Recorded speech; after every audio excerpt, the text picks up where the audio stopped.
प्रमुख खबरें।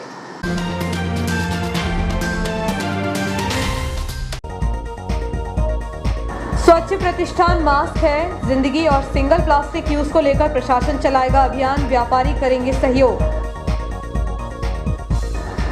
बाबू सुभाष चंद्र बोस की प्रतिमा को इंडिया गेट पर लगाए जाने पर भाजपा कार्यकर्ताओं के साथ आम लोगों ने प्रधानमंत्री को पोस्टकार्ड पर भेजा आभार। शनिवार को सामने आए कोरोना के 19 पॉजिटिव मरीज। वृद्धाश्रम पहुंचे न्यायाधीश, निवासरत बुजुर्गों से की चर्चा। बूथ प्रभारी बैठक में संगठन प्रभारी पहुंचे, श्री जोशी ने कहा बूथ का कार्यकर्ता सबसे महत्वपूर्ण। जैविक सब्जी बाजार में खरीदारी करने पहुंचे एसडीएम एवं सीएमओ। अब खबरें विस्तार से। स्वच्छता एवं कोरोना से बचाव को लेकर नगरपालिका द्वारा आयोजित बैठक में एसडीएम ने व्यापारियों की राय जानने के बाद स्पष्ट निर्देश दिए हैं कि 4 फरवरी तक अंशकालीन छूट के बाद 5 फरवरी से सिंगल यूज प्लास्टिक का उपयोग करने वालों के खिलाफ सख्त कार्रवाई की जाएगी। नगरपालिका द्वारा स्थानीय श्री द्वारकाधीश मंदिर परिसर में प्रशासन के साथ जनप्रतिनिधि, व्यापारी प्रतिनिधि एवं आम व्यापारियों की बैठक आयोजित की गई। बैठक के उद्देश्यों पर प्रकाश डालते हुए मुख्य नगरपालिका अधिकारी हेमेश्वरी पटले ने बताया कि प्रदेश में पूर्व से सिंगल यूज प्लास्टिक पर प्रतिबंध के बावजूद अभी भी प्रचलन में है, जिससे शहर में गंदगी अधिक फैलती है। इसे हम सबको मिलकर रोकना होगा। श्रीमती पटले ने कहा कि स्वच्छ प्रतिष्ठान एवं मास्क है जिंदगी जैसे मुद्दों पर आपसी सहमति के साथ अभियान चलाया जाना चाहिए, क्योंकि जनता के सहयोग के माध्यम से ही हम इटारसी शहर को नंबर 1 और साफ सुथरा बनाए रख सकते हैं। इसमें आप लोग का सहयोग बहुत आवश्यक है।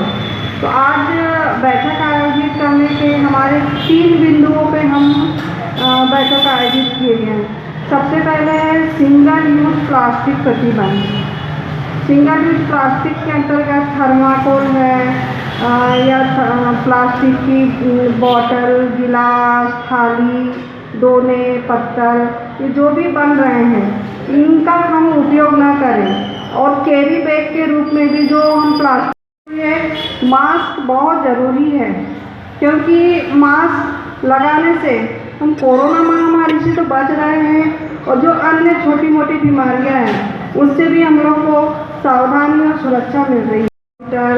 शासकीय कार्यालय इन सबको ले रहे हैं। एसडीओ राजस्व मदन सिंह रघुवंशी ने व्यापारियों से कहा कि हमें खुद को बदलना होगा, तभी बदलाव हो सकता है। केवल प्रशासन के भरोसे सब ठीक नहीं हो सकता। अपनी नैतिक जिम्मेदारी का निर्वहन करेंगे तो बदलाव भी महसूस करेंगे। स्वच्छता से हम स्वयं अपने को स्वस्थ रख सकेंगे और शहर को साफ सुथरा रख सकेंगे। उन्होंने कहा कि कचरा गाड़ी आती है, लेकिन कुछ लोग इसमें कचरा न डालकर सड़क पर ही फेंकते हैं। ऐसे लोगों को बदलना होगा, अन्यथा प्रशासन अपनी कार्यवाही करेगा। दुकान के बाहर डस्टबिन रखें, एक कार्टून में कचरा रखें, गाड़ी निकल गई तो उसमें कचरा रखकर बाहर रखें, जब गाड़ी आए तो डाल दें। लोगों को थैला लेकर आने की आदत व्यापारियों को डालनी होगी। पॉलिथीन में सामान देना बंद करना होगा। और जो दूसरी सामग्री भी जो सिंगल यूज प्लास्टिक है वो यूज़ कर रहे हैं, वो सब शामिल है इसमें। अकेली पन्नी ही नहीं है वो, तो वो चीज़ें थोड़ा हमको करना है। तो एक डेट रख दें उसके लिए कि इसके बाद जो है हम 31 तारीख के बाद 31 जनवरी के बाद कोई भी अगर कहीं भी मिलेगा तो उस पर हम फाइन भी करेंगे और दूसरी और कार्रवाइयाँ भी हम जो नियमानुसार होंगे हम कार्रवाई करेंगे। इसलिए ये सबके लिए। स्वच्छता के ब्रांड एम्बेसडर जगदीश मालवीय ने कहा कि प्रशासन आपसे अनुरोध कर रहा है कि जिस पर हमें अमल करना है, हमें आपस में सहयोग करके हल निकालना है। गोविंद बांगड़ ने कहा जो लोग कचरा फेंकते हैं उन्हें दंडित किया जाए। दीपक अग्रवाल ने कहा कि प्लास्टिक ऐसी चीज़ है जो कभी खत्म नहीं होती, इसका प्रयोग रोकना केवल प्रशासन की नहीं हमारी भी नैतिक जिम्मेदारी है। व्यापारियों से सहमति की बात सुन कपड़ा व्यवसायी कन्हैया गुरियानी का कहना था कि पॉलिथीन पर पूर्व से प्रतिबंध है, जब तक डंडे का भय नहीं दिखेगा तब तक कोई मानने वाला नहीं है। प्रशासन को अपनी कार्यवाही शुरू करनी चाहिए। कर्मवीर गांधी ने कहा कि गंदगी करते हैं वीडियो बनाकर दंडित करें। अर्जुन भोला ने सुझाव दिया कि व्यापारी दुकान पर लिखें कि पॉलिथीन प्रतिबंधित है, हम पॉलिथीन में सामान नहीं देंगे, ग्राहक अपने साथ झोला लेकर आए। राजेश गुप्ता, दीनू यादव, कैलाश नवलानी ने भी अपने सुझाव रखे। आप मैडम आप और एसडीएम साहब आप लोग तो बिल्कुल भाग चुके हैं शहर को कि बिना डंडे के पॉसिबल नहीं है। बिल्कुल आप समय ना दीजिए ना लीजिए, आप तो आज से एक्शन मोड पे चालू हो जाइए और पन्नी को टोटल आप बंद करवाइए। मेरे ख्याल से इसमें भैया का सबसे ज़्यादा सपोर्ट रहेगा। सबसे पहले दीपक भैया ने ही चालू करवाया था कि आप पन्नी आप हमें बताओ कहाँ बिक रही है, हम आपको वहाँ लेके चलेंगे। बस मैडम यही है। भारत सरकार द्वारा इंडिया गेट पर राष्ट्र सपूत बाबू सुभाष चंद्र बोस की प्रतिमा स्थापित किए जाने पर भाजपा ने प्रसन्नता व्यक्त करते हुए प्रधानमंत्री नरेंद्र मोदी को पोस्ट कार्ड के जरिए आभार पत्र भेजे हैं। आज़ाद हिंदुस्तान में पहली नरेंद्र मोदी की सरकार है जिन्होंने इंडिया गेट पर राष्ट्र के सपूत क्रांतिकारी बाबू सुभाष चंद्र बोस की प्रतिमा लगाने का निर्णय लिया है। सरकार के इस निर्णय का पूरे देश में राष्ट्र भक्तों में खुशी देखी जा रही है। इसको लेकर भाजपा द्वारा स्थानीय जयस्तंभ चौक पर पोस्ट कार्ड के माध्यम से प्रधानमंत्री का इस निर्णय को लेकर आभार व्यक्त करते हुए कहा कि देश की आज़ादी में सुभाष बाबू का प्रतिमा इंडिया पर लगाना गौरव की बात है। इस अवसर पर भाजपा नेता पीयूष शर्मा, संदेश पुरोहित, कल्पेश अग्रवाल, राहुल पटेल, जोगिंदर सिंह आदि कार्यकर्ता उपस्थित थे। कोरोना ने फिर एक बार शहर में तांडव मचा रखा है। आए दिन जो आंकड़े सामने आ रहे हैं वह चौंकाने वाले ही नहीं भयावह हैं, जिससे शहर में लगातार दहशत बढ़ रही है। शनिवार को 19 मरीज सामने आए हैं। शहर में जिस तरह कोरोना बीमारी को लेकर सैंपल लिए जा रहे हैं उससे साफ संकेत दिख रहा है कि शहर में भारी दहशत है। शनिवार को कोविड जांच की जो लिस्ट सामने आई है उसमें 19 कोरोना पॉजिटिव सामने आए।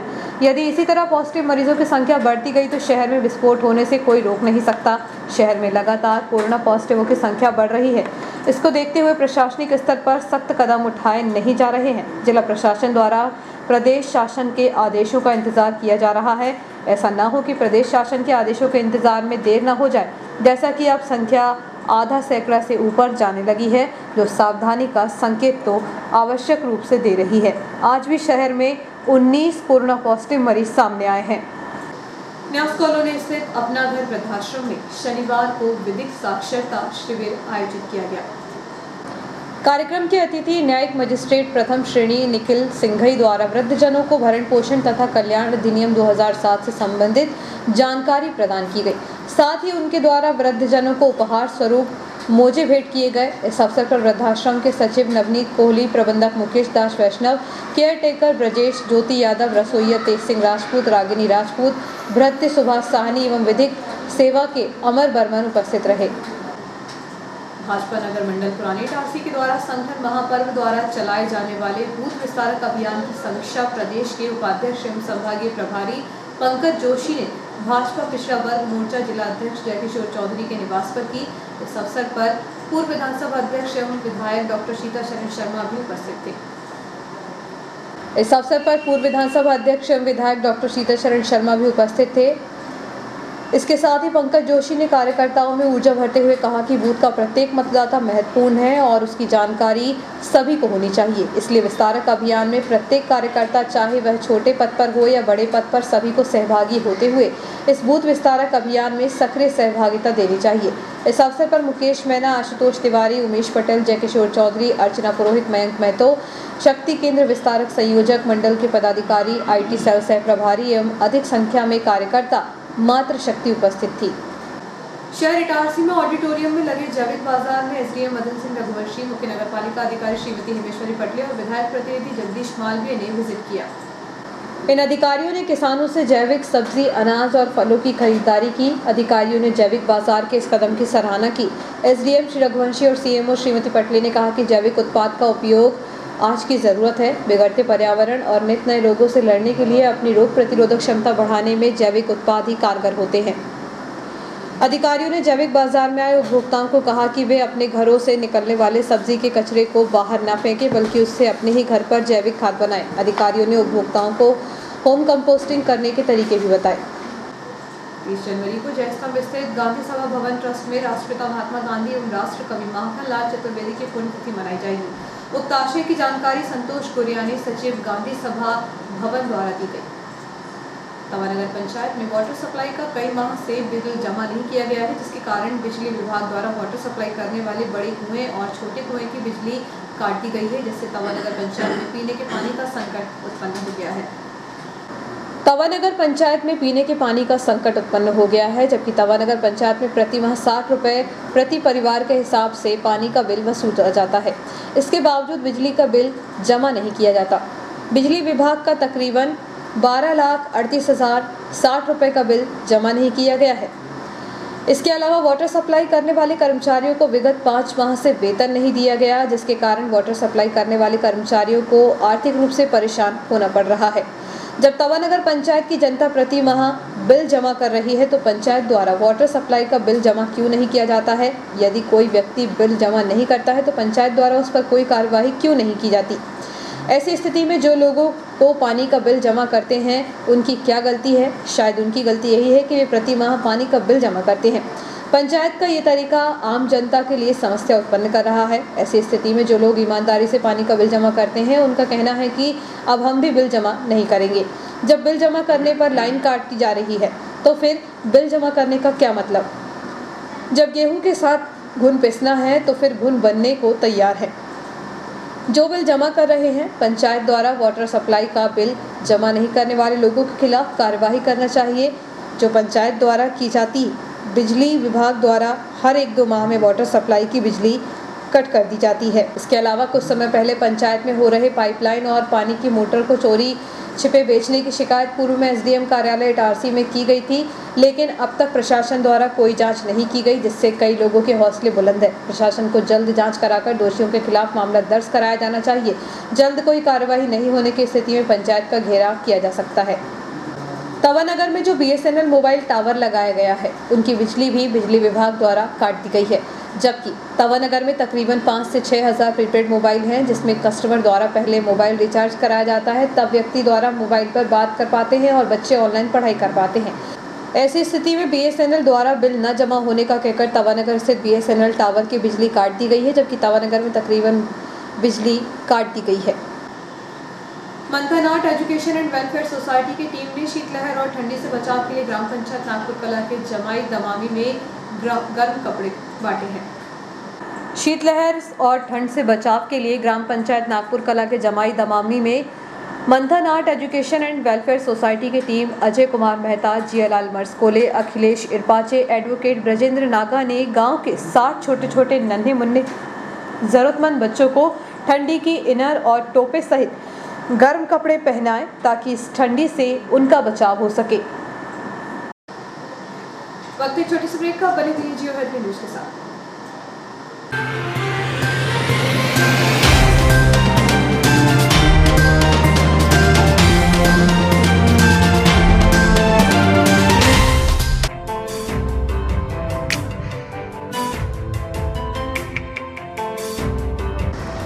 Balaji traders and supplier cement, गिट्टी, रेत, लोहा, ईंट के थोक एवं फुटकर विक्रेता। हमारे यहाँ भवन निर्माण से संबंधित सभी सामग्रियों का विक्रय किया जाता है एवं सभी कंपनियों के सामान उपलब्ध हैं। यहाँ पर बारदाने भी बेचे जाते हैं। हमारे यहाँ 4 व्हीलर वाहन भी एसी, नॉन एसी उपलब्ध हैं। ट्रैक्टर ट्रॉली भी किराए पर दिए जाते हैं। हमारा पता है कृषि उपज मंडी के पास national highway Kheda Itarsi. Proprietor Rajendra Chaure, Raju भाई। Mobile number 7047334491 7400567111। अल्ट्राटेक सीमेंट के लिए संपर्क करें Patel sales agency, new market, near by SBI bank, old Itarsi. Hemant Kumar Patel. Mobile number 9827330002। आपका विश्वसनीय चंचल ज्वेलर्स अब नए शोरूम में गोल्ड प्लेटेड आभूषणों एवं नए डायमंड ज्वेलरी के साथ 1 ग्राम और 2 ग्राम वाली सोने की 4 चूड़ियां एवं कंगन, 1 ग्राम और 2 ग्राम वाला सोने का मंगलसूत्र, हार, करदौना, चैन, झुमके, बाजूबंद और सभी प्रकार के गहने, डायमंड सेट एवं एंटिक ज्वेलरी और फैंसी ज्वेलरी का अनुपम संग्रह।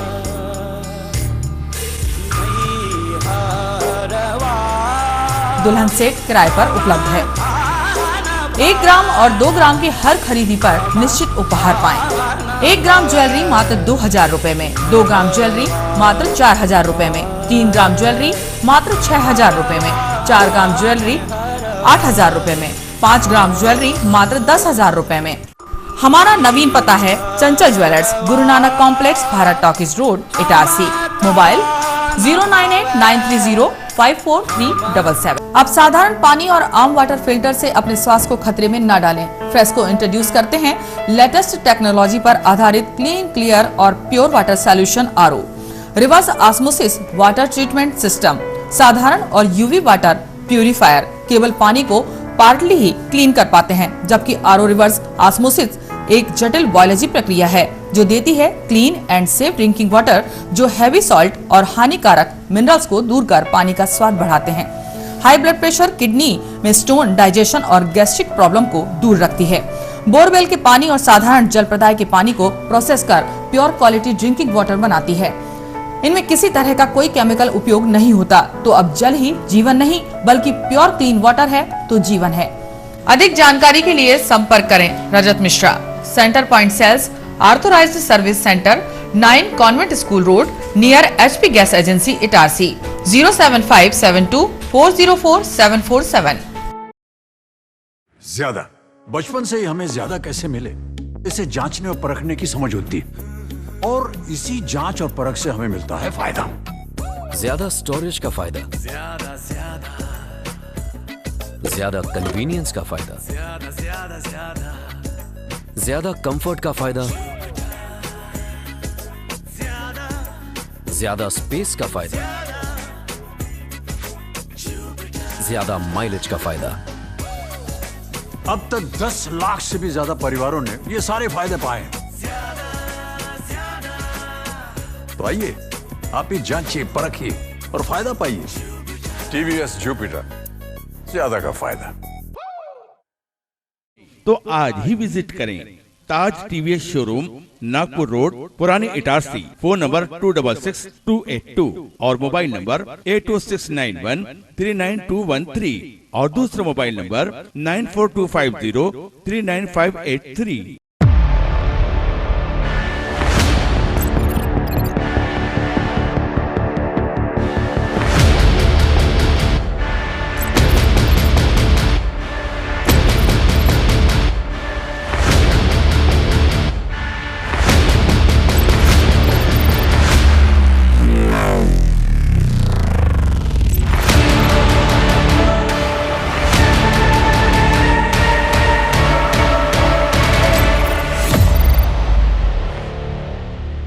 तो आज ही विजिट करें ताज TVS शोरूम, नागपुर रोड, पुरानी इटारसी। फोन नंबर 266282 और मोबाइल नंबर 80691399213 और दूसरा मोबाइल नंबर 9425039583।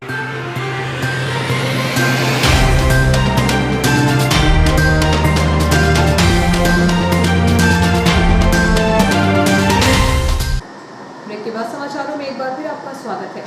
नर्मदांचल अभिभावक कल्याण संघ ने निजी स्कूलों द्वारा फीस वसूली को लेकर छात्रों व अभिभावकों को मानसिक रूप से प्रताड़ित किए जाने के संबंध में SDM, जिला शिक्षा अधिकारी एवं अपर कलेक्टर को ज्ञापन सौंपा। संस्था को दिए आवेदन में पीड़ित अभिभावकों ने निजी स्कूलों की प्रताड़ना का जिक्र करते हुए बताया कि निजी स्कूल छात्रों को ऑनलाइन क्लास की लिंक से हटा रहे हैं व पूर्ण फीस चुकता न करने की स्थिति में उन्हें वार्षिक परीक्षा में सम्मिलित नहीं किए जाने की धमकी दे रहे हैं। उन्हें विद्यालय से निष्कासित करने की बात मौखिक व लिखित पत्र के माध्यम से दे रहे हैं, जिसकी शिकायत का ज्ञापन नर्मदांचल अभिभावक कल्याण संघ ने पदाधिकारी अध्यक्ष रमेश चौधरी, सचिव सुधीर जैन, सह सचिव अजय राजपूत, कोषाध्यक्ष नीरज जैन, HA स्थापक आदि ने सौंपा। सर, सबसे पहले तो मैं ये बताना चाहता हूँ कि मैं पिछले 2 वर्षों से कोविड के कारण अपने रोज़गार से बेरोजगार हूँ। बीच बीच में मुझे रोज़गार मिलता रहा। इस बीच में मेरे पास स्कूल से कई बार कॉल्स भी आए और उन्होंने कहा कि आप फ़ीस भरें करके। तो अभी इस बीच में मैंने लगभग जो मेरे से हो सका मैं उनको फ़ीस भी जमा किया। कई बार मुझे स्कूल ने अपनी तरफ से ये भी कहा कि भाई आप अपने लेटर लिख करके देंगे, आप फ़ीस कब तक जमा करेंगे करके। तो मैंने उनको कहा कि मैडम या सर जो भी है मेरे पास जब व्यवस्था होगी मैं आपको करा दूँगा। ऐसा मैं कोई टाइम पीरियड नहीं बता सकता कि कब तक मेरे पास व्यवस्था होगी करके। अभी पिछले एग्ज़ाम के टाइम अभी जो चल रहा है बच्चों के, उसमें उन्होंने कहा कि अगर आप फ़ीस नहीं भरते हैं तो बच्चे एग्ज़ाम में नहीं बैठ पाएंगे करके। तो मैं उसके बाद भी उनके ग्रुप में देखा कि बार बार उत्तर पुस्तिका को कलेक्ट करने के लिए मैसेज आ रहे हैं, तो मैं स्कूल भी गया, लेकिन वहाँ के रिसेप्शन से मेरे को वापस कर दिया गया कि सर आपके बच्चों की फ़ीस जमा नहीं है, इसलिए हम आपको उत्तर पुस्तिका नहीं दे पाएंगे। मेरी इससे पहले मैडम से भी बात हुई वहाँ स्कूल में, तो उन्होंने कहा कि सर आप फ़ीस जमा करेंगे तभी हम आपकी मदद कर पाएंगे। पिछले 1-1.5 वर्षों से हम आपके साथ सहयोग कर ही रहे हैं। मैंने कहा मैडम मेरे पास अभी व्यवस्था नहीं है, मैं नहीं करा पाऊँगा। तो फिर भी उसी बीच मैंने उनको अपने पास से उधार लेकर के कुछ पैसे जमा किए हैं स्कूल में, लेकिन उसके बाद भी मेरे पास अभी स्कूल की तरफ से 2 लेटर रिसीव हुए हैं, जिसमें से एक का मैंने जवाब भी दिया है कि मैडम आप मुझे किसी उसमें मुझे छूट प्रदान करें ताकि मेरे बच्चों की पढ़ाई आगे हो सके और मैं स्कूल में पढ़ा सकूं रेगुलर। जैसी नॉर्मल स्थिति होंगी मैं अपनी तरफ से कोशिश करूंगा कि मैं सारी फ़ीस जमा कर सकूं। बस यही मेरा उन साला में विद्यालय में उनसे रिक्वेस्ट किया था और वही पत्र के माध्यम से मैं उन्हें अवगत भी कराया हूँ। लेकिन मुझे अभी फिर से उनकी तरफ से ऐसा हुआ कि मेरे बच्चों को वो डिसकंटिन्यू कर देंगे। नर्मदांचल अभिभावक कल्याण संघ के संस्थापक सदस्यों ने आज प्रतिनिधि मंडल बनाकर जिला शिक्षा अधिकारी होशंगाबाद से बात की और विगत जो हम पंजीयन से पूर्व संस्था के पंजीयन से पूर्व हम जितने भी ज्ञापन प्रस्तुत कर चुके थे, जो विगत पहले जो माननीय जिला शिक्षा अधिकारी रवि बघेल थे उनको हमने अपना 15 सूत्रीय ज्ञापन पत्र सौंपा था। उस ज्ञापन पत्र पर लेकर हमने जिला शिक्षा अधिकारी से चर्चा करी। दूसरा, जितने भी हमारे अभिभावक कल्याण संघ के जो सदस्य बने हुए हैं और उन सदस्यों को जो स्कूल प्रताड़ित कर रही थी कोविड सत्र के फीस को लेकर जो शोषित किया जा रहा था, उसको लेकर हमने जो है वो अवगत कराया जिला शिक्षा अधिकारी को। अभी इस पूरे प्रकरण में अगर देखें तो कोविड सत्र में स्कूल बंद रहे, ठीक है। बंद होने के बाद जो है वो हमारी अभिभावक कल्याण संघ की जो है वो निरंतर बनी हुई थी और हम लोग नज़र रखे हुए थे कि माननीय न्यायालय क्या प्रतिक्रिया कर रहा है, मध्य प्रदेश शासन अपनी किस तरीके से भूमिका निभा रहा है, स्थानीय प्रशासन क्या कर रहा है। इन सभी पे जब हम लोगों ने अपनी नज़र रखी तो हमने पाया कि मध्य प्रदेश के अंदर 2017 में एक कानून अध्यादेश के द्वारा मध्य प्रदेश शासन ने लाया था, जिसको में जो है वो फ़ीस को रेगुलेट करने की पूरी शक्तियाँ प्रदत्त थी, लेकिन उस कानून का इम्प्लीमेंट जो है वो स्थानीय लेवल पर नहीं था। माननीय सर्वोच्च न्यायालय ने अपनी टिप्पणी में उस एक्ट का जिक्र किया और कहा कि आप उससे जो है वो फ़ीस जो है रेगुलेट होनी चाहिए। तो जिला शिक्षा अधिकारी से हमने उस नियम को लेकर चर्चा की कि उसका इम्प्लीमेंट जो है वो ज़िले की सारी निजी स्कूलों के ऊपर अक्षरत और शासन के निर्देशानुसार नर्मदांचल अभिभावक कल्याण संघ के द्वारा उनकी कार्यकारिणी के सहित हम माननीय एसडीएम महोदय इटारसी से मिले थे। उनको हमने ज्ञापन दिया क्योंकि उनके द्वारा निजी स्कूलों के द्वारा जो फीस वसूली की जा रही थी उस पर मानसिक रूप से दबाव बनाया जा रहा था, मानसिक रूप से प्रताड़ित किया जा रहा था और उनके ऑनलाइन परीक्षा के लिंक नहीं भेजे जा रहे थे और उनकी नियमित अध्ययन में व्यवधान पैदा किया जा रहा था। इस संबंध में हमारे द्वारा इंस्टीट्यूशंस के लोगों से मुलाकात की गई, लेकिन कॉन्वेंट स्कूल एवं वर्धमान स्कूल के जो इंस्टीट्यूशंस के लोग थे, प्रबंधक जो थे, उन्होंने हमसे ना तो हमारा आवेदन लिया गया ना हमको सुना गया। तो हमें मजबूरन एसडीएम महोदय इटारसी को अपनी भावना से अवगत कराना पड़ा। इसी संबंध में एसडीएम महोदय को हमने ज्ञापन दिया और एसडीएम महोदय ने उस पर कार्रवाई करने का हमें आश्वासन दिया, लेकिन एसडीएम महोदय ने ये नहीं कहा कि इंस्टीट्यूशन के और आपके बीच में बैठकर हम कोई बात कराएंगे और जो भी काउंसलिंग होगा उसका आपको पालन करना पड़ेगा। जब इस बात को असंतुष्ट हुए तो हम जिला शिक्षा अधिकारी होशंगाबाद एवं अतिरिक्त जिला दंडाधिकारी महोदय होशंगाबाद के समक्ष पहुँचे। अतिरिक्त जिला दंडाधिकारी महोदय को भी हमने अपनी बात रखी कि निजी स्कूलों के द्वारा किस प्रकार से अभिभावकों का, पालकों का शोषण किया जा रहा है और उनको किस प्रकार से मानसिक यातना दी जा रही है। यदि आपके द्वारा फीस जमा नहीं की जाती है तो हम आपको के बच्चों को ऑनलाइन परीक्षा एवं ऑनलाइन अध्ययन की सुविधा से वंचित कर देंगे। और उन्होंने किया भी, बहुत से बच्चों को उनके द्वारा किसी प्रकार की ऑनलाइन सुविधा प्रदान नहीं की गई, उनके लिंक को हटा दिया गया। तब एडीएम साहब के द्वारा हमारे आवेदन पर हमारे निवेदन को स्वीकार किया गया और उन्होंने जिला शिक्षा अधिकारी को अपना प्रतिवेदन देने के लिए अपने कार्यालय सहायक को बुलाकर निर्देश दिए। पश्चिम मध्य रेलवे में पूर्ण मौजूदा विद्युतीकरण होने पर 500 करोड़ डीजल का खर्च बचाया गया, जो कि भारतीय रेल के लिए एक बड़ी उपलब्धि है। इसी तारतम्य में भारतीय रेल के सभी जोनल रेलवे पर अधिक से अधिक रेलखंडों में विद्युतीकरण का कार्य तेज प्रगति पर है। इसी कड़ी में पश्चिम मध्य रेल भारतीय रेल पर पूर्ण विद्युतीकरण होने वाला पहला जोन है, जिसके कारण HSD ऑयल अर्थात डीजल की खपत में पश्चिम मध्य रेल में भारी कमी हुई है। पश्चिम मध्य रेल भारतीय रेलवे पर ईंधन खपत करने को कम करने में सर्वश्रेष्ठ रहा है, अर्थात पूरे भारतीय रेल में डीजल खपत की कमी में सबसे अधिक कमी आई है। पश्चिम मध्य रेल में पूर्ण विद्युतीकरण हो जाने से डीजल इंजनों के उपयोग में आने वाले HSD ऑयल डीजल में भारी कमी हुई है। इसके साथ ही इलेक्ट्रिक इंजनों की उपयोगिता में वृद्धि और डीजल इंजनों की उपयोगिता में कमी हुई। इसके अलावा क्रू बिट्स और लोको लिंक को इलेक्ट्रिक इंजनों का उपयोग किया जा रहा है। पश्चिम मध्य रेल पर ट्रैक्शन और नॉन ट्रैक्शन में HSD ऑयल डीजल का उपयोग किया जा रहा है। इस प्रकार पश्चिम मध्य रेल के द्वारा भारतीय रेल के सभी जोनल रेलवे में सबसे कम हाई स्पीड डीजल ईंधन की खपत करते हुए अच्छा प्रदर्शन किया गया। इस अच्छे कार्य प्रणाली में पश्चिम मध्य रेल के इलेक्ट्रिकल, अकाउंट एवं मैकेनिकल विभागों द्वारा सराहनीय कदम उठाए गए हैं। पश्चिम मध्य रेल में डीजल पर होने वाले खर्च में कमी होने से प्रदूषण कम होगा और साथ ही साथ पर्यावरण संरक्षण में वृद्धि और वातावरण अनुकूल बनाने में सहायक सिद्ध होगा। गौरतलब है कि पश्चिम मध्य रेल ने डीजल इंजनों में वर्ष 2019-20 में अप्रैल से दिसंबर माह तक HSD oil diesel 1 lakh kilolitre और वर्ष 2021-22 में अप्रैल से दिसंबर माह तक HSD ऑयल 27,000 किलोलीटर उपयोग कर खपत किया है, जो कि पूर्व की तुलना में 73,000 किलोलीटर की भारी कमी हुई है, जिससे पश्चिम मध्य रेल ने डीजल ईंधन खपत से लगभग ₹584 करोड़ की बचत की है।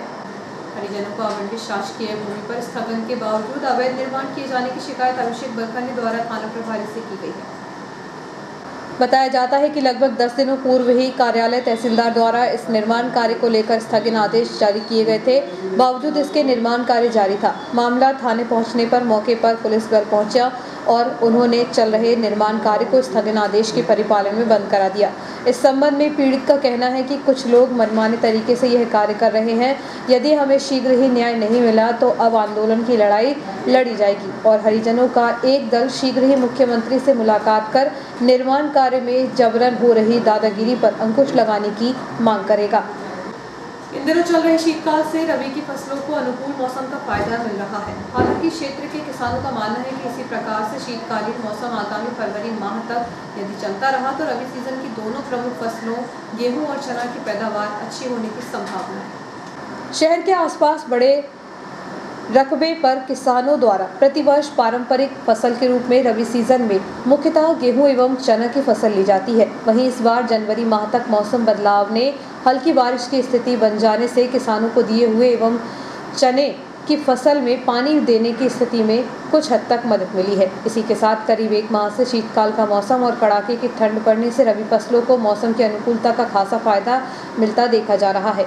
किसानों का मानना है कि यदि सब कुछ ठीक रहा तो पिछले वर्षों की अपेक्षा इस बार रबी फसलों में अच्छा मुनाफा होने की संभावना है। फिलहाल खेतों में रबी सीजन की फसलें लहलहा रही हैं। उल्लेखनीय है कि होशंगाबाद जिले में सबसे बड़ी कृषि रखने पर किसानों के द्वारा रबी फसल के रूप में गेहूं के अनाज की फसल ली जाती है, जिससे साल दर साल जिले में गेहूं के उत्पादन में वृद्धि हो रही है। बीती रात करीब 12 बजे होशंगाबाद इटारसी मार्ग पर भैरव बाबा तिराहे के पास भोपाल से आ रही बस और ऑल्टो कार की टक्कर हो गई। सड़क हादसे में कार चालक घायल हो गया। सिटी थाने से मिली जानकारी के अनुसार फरियादी हितेश पिता रामनारायण राजौरिया उम्र 32 वर्ष निवासी अशोक गार्डन पिपरिया ने रिपोर्ट दर्ज करवाई है कि वह तिलक सिंदूर से दर्शन कर 28 जनवरी की रात करीब 11:30 बजे लौट रहा था और वह ऑल्टो कार क्रमांक DL3 CCJ 1057 को चलाते हुए जैसे ही भैरव बाबा तिराहे पर पहुंचा तो होशंगाबाद की ओर से चली आ रही भोपाल ट्रेवल्स की बस क्रमांक MP 30P 9009 के आरोपी चालक राधेश्याम के द्वारा तेजी एवं लापरवाही से वाहन चलाते हुए कार को टक्कर मार दी। इस घटना में सिर व बाएं हाथ में चालक को चोट आई है और वह घायल हुआ है। पुलिस ने इस मामले में धारा 279, 337 के तहत अपराध दर्ज कर लिया है। श्री दुर्गा सेवा समिति एवं कृष्णधाम मंडल द्वारा 29 जनवरी से 2 फरवरी तक भगत सिंह नगर स्थित मंदिर में विभिन्न देवी देवताओं की प्रतिमा का प्राण प्रतिष्ठा धार्मिक कार्यक्रम का आयोजन शनिवार को भव्य शोभा यात्रा के साथ प्रारंभ किया गया। कार्यक्रम का आयोजन शनिवार को भव्य शोभा यात्रा के साथ प्रारंभ किया गया। मंदिर में 29 जनवरी को भव्य शोभा यात्रा के साथ प्राण प्रतिष्ठा के लिए देवी देवताओं की प्रतिमा भक्ति भाव से श्रद्धालुओं की उपस्थिति में लाकर विधि विधान से धार्मिक अनुष्ठान का शुभारंभ कर्मकांडी विप्रजनों की मौजूदगी में प्रारंभ किया गया। शनिवार को प्रथम दिवस में जलाधिवास के साथ धार्मिक कार्यक्रम शुरू हुआ। 30 जनवरी को सुबह 9 बजे अन्नाधिवास, 31 जनवरी को फलाधिवास, 1 फरवरी को शयनाधिवास और 2 फरवरी को प्राण प्रतिष्ठा हवन पूर्णाहुति के पश्चात दोपहर 2 बजे से भंडारा आयोजित किया जाएगा।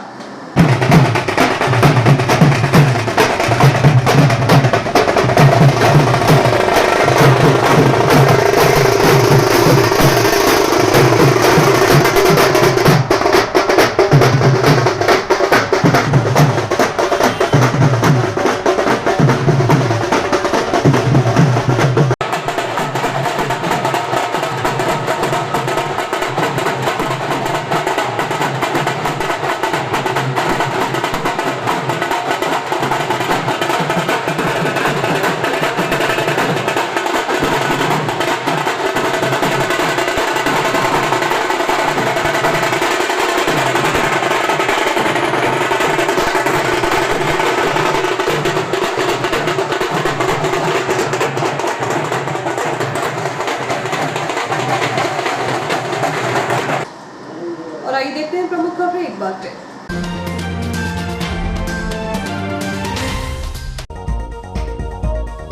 स्वच्छ प्रतिष्ठान मास्क है जिंदगी और सिंगल प्लास्टिक यूज को लेकर प्रशासन चलाएगा अभियान, व्यापारी करेंगे सहयोग। बाबू सुभाष चंद्र बोस की प्रतिमा को इंडिया गेट पर लगाए जाने पर भाजपा कार्यकर्ताओं के साथ आम लोगों ने प्रधानमंत्री को पोस्ट कार्ड पर भेजा आभार। शनिवार को सामने आए कोरोना के 19 पॉजिटिव मरीज। वृद्धाश्रम पहुंचे न्यायाधीश, निवासरत बुजुर्गों से की चर्चा। बूथ प्रभारी बैठक में संगठन प्रभारी पहुंचे, श्री जोशी ने कहा बूथ का कार्यकर्ता सबसे महत्वपूर्ण। जैविक सब्जी बाजार में खरीदारी करने पहुंचे एसडीएम एवं सीएमओ। इस बुलेटिन में इतना ही, आगे दीजिए, नमस्कार।